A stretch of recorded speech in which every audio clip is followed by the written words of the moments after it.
Pag-aral ng bantayan. MG Tanong Iltisagot. Hulyo 20 bawas 26, 2026. Tema. Gumawa na matalinog na desisyon tungkol essay karagdagang edukasyon. Sa artikulong ito, isa sa alang-alang natin ang mga salik at prinsipyo ng Biblia na dapat isaalang-alang kapag nagpapasya kung kukuha ng karagdagang edukasyon. Inihanda ko ang mga sagot sa simple at maikling pangungusap upang matulungan kang magbigay ng makabuluhang mga komento sa iyong pulong sa katapusan ng linggo. Simulan na natin. Tanong 1 bawas 2. A. Anong mga desisyon ang kinakaharap ng mga kabataan? B. Ano ang ibig sabihin ng terminong karagdagang edukasyon? Sagot. A. Kailangang magpasya ang mga kabataan kung anong uri ng trabaho ang gagawin nila sa hinaharap. Kailangan din nilang isipin kung paano nila masusustentuhan ang kanilang sarili habang iniuna pa rin si Jehovah at, kung maaari, naglilingkod sa Kanya ng buong panahon. B. Ang karagdagang edukasyon ay nangangahulugang anumang sekular na edukasyon o pagsasanay pagkatapos makumpleto ang pangunahing edukasyon na hinihiling ng gobyerno. Maaari itong kabilangan ng unibersidad, paaralan ng kalakalan, paaralang teknikal, mga apprenticeship, pagsasanay sa bokasyonal, maikling kurso, at iba pang pagsasanay sa kasanayan. Tanong 3. Bakit maaring isaalang-alang ng ilang Kristiyano ang pagkuha ng karagdagang edukasyon? Sagot. Maaring isaalang-alang ng ilang Kristiyano ang pagkuha ng karagdagang edukasyon dahil makakatulong ito sa kanila na makahanap ng trabahong magbibigay na mas magandang kita o mas maayos na oras ng pagtatrabaho. Maaari itong gawing mas madali para sa kanila na suportahan ang kanilang sarili at bigyan sila ng mas maraming oras para sa pangangaral at iba pang mga espiritual na gawain. Gayunpaman, dapat din nilang maingat na pag-isipan ang mga sakripisyo at hamon na maaring kaakibat ng karagdagang edukasyon. Tanong 4. Sino ang dapat magdesisyon kung ang isang Kristiyano ay kukuha ng karagdagang edukasyon? Sagot. Ang bawat nasa hustong gulang na Kristiyano ay dapat gumawa ng sarili niyang desisyon tungkol sa pagkuha ng karagdagang edukasyon dahil ang bawat tao ay responsible para sa kanyang sariling mga pagpili.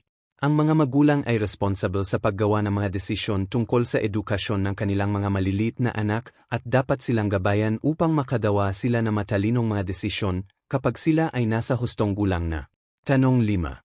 Kailan dapat simulan ng isang tao ang pag-isip tungkol sa karagdagang edukasyon, at bakit? Sagot.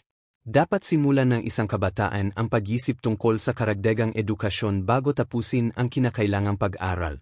Nagbibigay ito sa kabataan at sa mga magulang ng sapat na oras upang talakayin ang mga opsyon, magsaliksik at magplano ng matalino.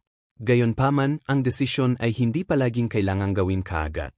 Ang ilan ay pinipiling magtrabaho at magpayunir muna bago magdesisyon kung kukuha ng karagdagang edukasyon sa bandang huli. Tanong 6. Ano ang makakatulong sa isang tao na gumawa ng matalinong desisyon tungkol sa karagdagang edukasyon? Sagot. Upang makagawa ng matalinong desisyon tungkol sa karagdagang edukasyon, manalangin muna kay Jehovah para sa karunungan at patnubay. Pagkatapos, tapat na suriin ang iyong mga motibo at maingat na saliksikin ang uri ng edukasyon na iyong isinasaalang-alang. Ang paglalaan ng oras upang pag-isipan ang mga bagay-bagay ay makakatulong sa iyo na gumawa ng desisyon na nakalulugod kay Jehovah at makikinabang sa iyong kinabukasan. Tanong 7. Anong pag-ingat ang dapat gawin ng mga Kristiyano kapag isinasaalang-alang ang karagdagang edukasyon? Sagot. Dapat maingat na suriin ng mga Kristiyano ang kanilang mga motibo. Hindi mali ang maghangad ng magandang trabaho o sapat na kita upang matustusan ang kanilang sarili o ang kanilang pamilya. Ngunit dapat nilang iwasan na gawing pangunahing layunin ang pera, tagumpay, o prestihiyo. Ang kanilang hanggarin ay dapat na mapalugdan si Jehovah at huwag hayaang pahinain ng paghahangad ng kayamanan ang kanilang pakikipagkaibigan sa Kanya. Tanong 8 bawas 9. A. Paano dapat tingnan ng mga Kristiyano ang edukasyon? B. Ano ang natututuhan mo mula sa mga komento nina Josefina, Maureen, at Iris? Sagot. A. Dapat ituring ng mga Kristiyano ang edukasyon bilang isang kasangkapan upang matulungan silang suportahan ang kanilang sarili habang iniuna ang paglilingkod kay Jehovah. Ang edukasyon ay hindi dapat maging mas mahalaga kaysa sa kanilang pakikipagkaibigan kay Jehovah o sa kanilang espiritual na mga layunin. B. Sina Josefina, Maureen, at Iris ay iniuna si Jehovah kapag gumagawa ng mga desisyon tungkol sa edukasyon. Pumili sila ng mga kurso na nakatulong sa kanila na suportahan ang kanilang sarili at patuloy na maglingkod kay Jehovah. Itinuturo sa atin ng kanilang mga halimbawa na kapag si Jehovah ang sentro ng ating buhay, dadawa tayo na matalinong mga desisyon at makakatagpo ng tunay na kaligayahan at tagumpay. Tanong 10. Paano may lalapat ang prinsipyong matatagpuan sa Deuteronomio 32:29 kapag nagpapasya sa karagdagang edukasyon? Sagot.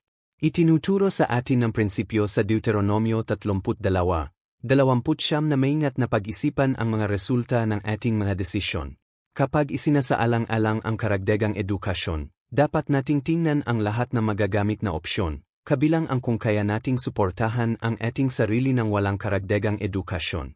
Dapat din nating timbangin ang mga kalamangan at kahinaan at tanungin kung ang mga benepisyo ay sulit sa mga posibleng hamon. Nakakatulong ito sa atin na gumawa ng matalinong desisyon na iniuna si Jehovah. Tanong 11. Bakit mahalagang isaalang-alang ang iskedyul na edukasyon o pagsasanay? Sagot. Mahalagang isaalang-alang ang iskedyul dahil kailangan nating tiyakin na mayroon pa rin tayong sapat na oras at lakas para sa ating espiritual na gawain, mga responsibilidad sa pamilya, at mga pagpupulong. Kung ang isang kurso ay tumatagal na masyadong maraming oras o nag-iwan sa atin ng labis na pagod, maaari itong makaapekto sa ating kaugnayan kay Jehovah. Ang pagpili ng kurso na may balanseng schedule ay makakatulong sa atin na patuloy na unahin ang mga espiritual na gawain. Tanong 12. Paano magagamit ng husto ng isang tao ang kanyang oras kaugnay ng edukasyon? Mangangaral 12. Sagot. Ang isang tao dapat nating isipin kung gaano katagal ang pag-aral at kung ito ba ang pinakamahusay na paggamit ng oras. Kung maaari, pimili ng opsyon na magbibigay ng mga kinakailangang kasanayan sa mas maikling panahon, para may sapat pa ring pagkakataon na lubos na maglingkod kay Jehovah, lalo na sa mga taon ng kabataan. Ang matalinong pagpaplano ay nakakatulong sa atin na unahin ang mga espiritual na layunin habang naghahanda upang suportahan ang ating sarili. Tanong 13. Paano maaring maapektuhan ang isang tao ng kanyang tinitirhan habang kumukuha ng karagdagang edukasyon? Sagot. Ang tinitirhan ng isang tao habang nag-aral ay maaring makaapekto sa espiritual na kalusugan. Ang pamumuhay ng malayo sa pamilya, lalo na sa mga taong hindi natin kapanalig, ay maaring magdulot ng mga tukso at masasamang impluensya.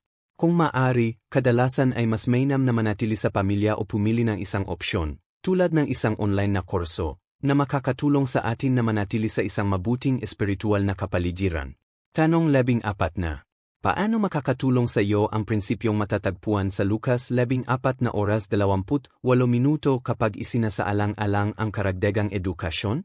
Itinuturo sa atin ng prinsipyo sa Lucas 14:28 na bilangin ang halaga bago gumawa ng desisyon. Bago pumili ng karagdagang edukasyon, dapat nating maingat na isaalang-alang kung magkano ang magagastos nito, kung kaya ba natin itong bayaran, at kung mayroong mas murang opsyon. Dapat din nating isipin kung matalino ba ang pag-utang at kung ang edukasyon ay tunay na makakatulong sa atin na suportahan ang ating mga sarili nang hindi nagdudulot ng mga hindi kinakailangang problema sa pananalapi. Tanong 15. Bakit mo dapat isaalang-alang ang mga oportunidad sa trabaho bago magdesisyon sa isang partikular na uri ng edukasyon? Sagot. Mahalagang isaalang-alang ang mga oportunidad sa trabaho dahil hindi lahat ng kurso ay humahantong sa isang trabaho. Bago pumili ng isang uri na edukasyon, alamin kung may sapat na mga oportunidad sa trabaho sa larangang yon kung saan nakatira o planong manirahan. Ang pagpili ng kurso na nagtuturo ng mga praktikal na kasanayan at may magagandang oportunidad sa trabaho ay makakatulong sa iyo na suportahan ang iyong sarili at patuloy na maglingkod kay Jehovah. Tanong 16 na. Bakit mahalagang isaalang-alang ang uri ng trabahong maaring idulot ng edukasyon? Sagot. Mahalagang isipin ang uri ng trabahong idudulot ng edukasyon. Isaalang-alang kung ang trabaho ay ligtas, praktikal, at nagbibigay ng sapat na kita upang suportahan ka. Higit sa lahat, pimili ng trabahong magbibigay daan sa iyo na unahin ang mga interes ng kaharian at patuloy na maglingkod kay Jehovah ng lubisan hanggat maaari. Tanong 17. Paano mahahanap ng isang Kristiyano ang impormasyong kailangan upang makadawa ng matalinong desisyon tungkol sa edukasyon? B. Anong mga prinsipyo ng Biblia ang nagbibigay liwanag sa desisyong ito? Sagot. A. Makakagawa na matalinong desisyon ang isang Kristiyano sa pamamagitan ng maingat na pagsasaliksik sa kurso, pagsuri sa mga oportunidad sa trabaho, at pakikipag-usap sa mga taong may karanasan sa larangang yon. Makakatulong din na humingi ng payo mula sa mga may gulang na Kristiyano at sa mga masayang naglilingkod kay Jehovah. B. Ipinapaalala sa atin ng mga prinsipyo ng Biblia na humingi ng mabuting payo, mag-isip ng mabuti bago gumawa ng mga desisyon, bilangin ang halaga, at laging unahin ang mga interes ng kaharian. Ang mga prinsipyong ito ay tumutulong sa atin na pumili na edukasyon na sumisuporta sa ating pisikal na mga pangangailangan at espiritual na mga layunin. Tanong 18. Ano ang dapat nating tandaan? Sagot. Dapat nating tandaan na ang karagdagang edukasyon ay may parehong mga benepisyo at hamon. Kailangan nating manalangin, mag-isip ng mabuti, at gumawa ng desisyon na iniuna si Jehovah. Paano sasagutin? Paano naangkop ang Galatia 6:5 sa mga desisyon tungkol sa karagdagang edukasyon? Sagot.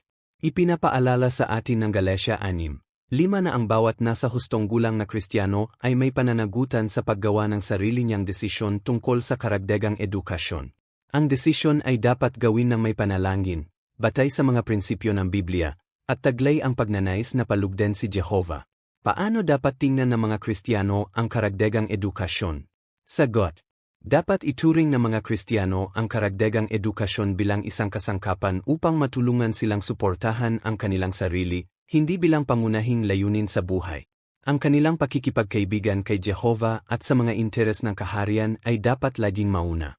Anong mga salik ang dapat isaalang-alang ng isang Kristiyano kapag nagpapasya kung kukuha ng karagdagang edukasyon? Sagot.